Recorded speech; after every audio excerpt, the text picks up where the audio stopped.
So I wanted to start the video today by talking a little bit about why my campaign is actually here. Fuck shit, it's an American fucking economic depression, and goddamn are the politicians just talking out of their asses again. They want to go and argue with good mathematics. Generally, Dean and I are in agreement about everything. I love Dina Titus. I do, Representative Titus. I'm your groupie. But like the reality of it is, the district has a lot of the guys in the district and some of the gals have been pushing me to run. And it's not because they think you're a bad person, but the Republicans effed this thing up really bad, didn't they? Didn't they? So what they want to do is they're asking me to come in and double up in the district to make certain that there's two people here to represent them. And with these political primaries, we may indeed do that. We may indeed just simply double up like that. So there's a representative, and there's this other guy that's kind of hanging out with the party who helps make certain that things get done. It's boss-style politics. It's unfortunate, but it looks like we're going to maybe need to strong arm some of these guys to get the money for the district. Obviously, these Republicans weren't cooperating. If it takes two of us, you being nice and me being not so nice, I'm fine with that. So that's basically where we're at. We are quibbling about the globalism. That's what got us started. It's not a personal fight.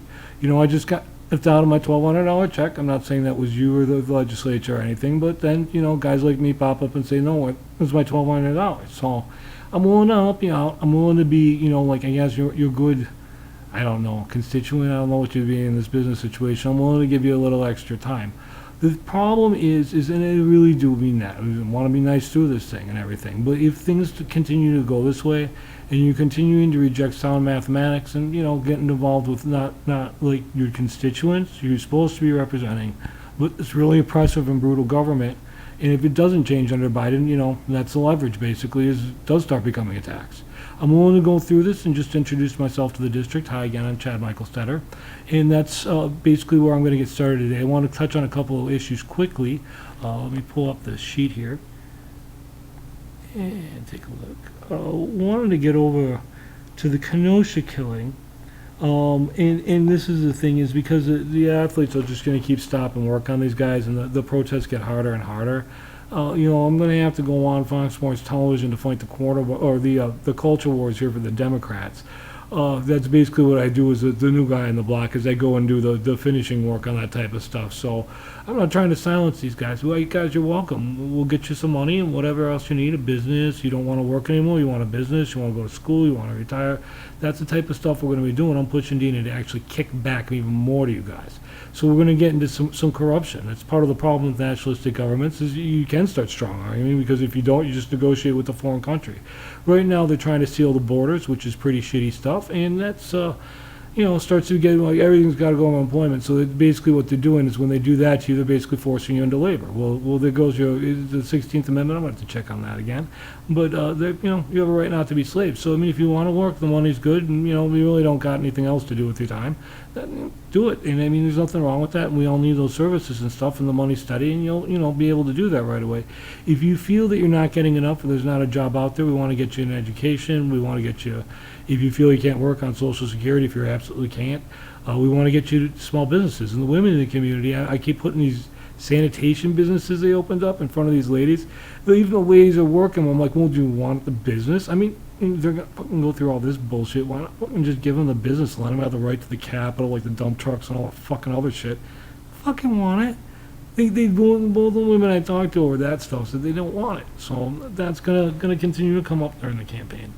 I also wanted to take a look at a CNN report on dossiers the Trump administration has been building on the Washington Post. Well, they surveil me too. Look at this. I've been pushed into running for office. So now, like, do you think I get any privacy? Well, before it was just hush. No, they're screwing around a lot with that. Now, so, right, I need the security on one hand, but on the other hand, that's, privacy is something I'm probably never going to get from the U.S. government ever again, is it? So yeah, it sucks, dude. Like, your fucking privacy rights as an American are gone.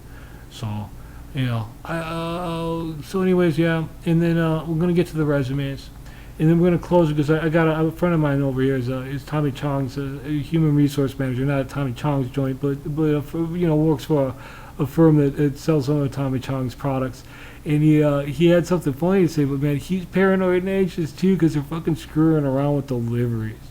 when they come over here. I'm in a federal election, so what they do is they start shutting the GPS off on the guys, and like my apartment like kind of comes and goes off the GPS, and they got other things going on with their own businesses. I do a little bit of just free consulting with them over. So I'm just, like I said, putting my name out there. Lastly, I wanted to talk about this too. I'm really upset because I'm here running.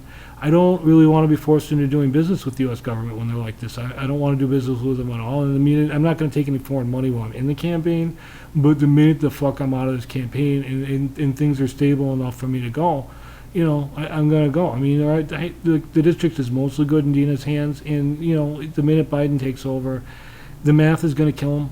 I mean, ultimately, the primary is friendly here, but, if they can't really work with mathematics and they keep wanting to do these 7-second sound bites and political spin, then the primary really becomes heated in 2024 and 2026, because if I'm stuck here, I'm going to fucking go for the top seat that I can, and I'm going to knock you off, So, I'm going to be sporting about it on this round and say, they're tolerating you. A lot of the people in the district are actually tolerating your leadership right now. I know you better. I know your record better, and when we go to talk about the resumes, that's definitely going to come up. And I'm promoting you because I want to see the government be stable, period. I mean, it's really, even if I didn't agree with you and you were just kind of, right now I would say, yeah, you got to do it. Let's take a deeper argument and add more depth to that argument and see what's out there. Like I said, I don't think there's going to be any problems, but if the economic depression continues to go on and they're going to continue to put pressure on me to open up the borders, reduce the trade barriers to something that's like a reasonable level, even minimally. Like, I don't mind doing that for your unions, but like to get better labor standards, like full time at 1,200 hours a week, to get you reasonable pay, to make certain that in Mexico they're getting paid the same wages they're getting paid in the United States, or at least fairly, equivocally. To make certain that there's money there globally for people, including us, to do that, to have better environmental standards as well. And those are some things that we're going to continue to look at. There was one other thing I'm trying to recall here that I wanted to say before we move on. Is just you really like keep putting pressure on them. I mean, they're not going to. The U.S. government giving all these money to the corporations, and they want to ignore Keynesian economics, sound Keynesian economics, right now. And I'm putting pressure on them to pay out more benefits. Supplemental stuff like universal basic income, which was actually a mainstream position with Andrew Yang. And they should have worked that out with the vice president. So it's the other reason I'm hanging out in the primaries. I'm waiting to see, okay, well, is he going to now deal with people on our side like Bernie Sanders, Elizabeth Warren, and Andrew Yang, and honor his campaign promises? And then is he going to drop those borders so it can actually leave the fucking country if that's what I choose to do, or anybody else here?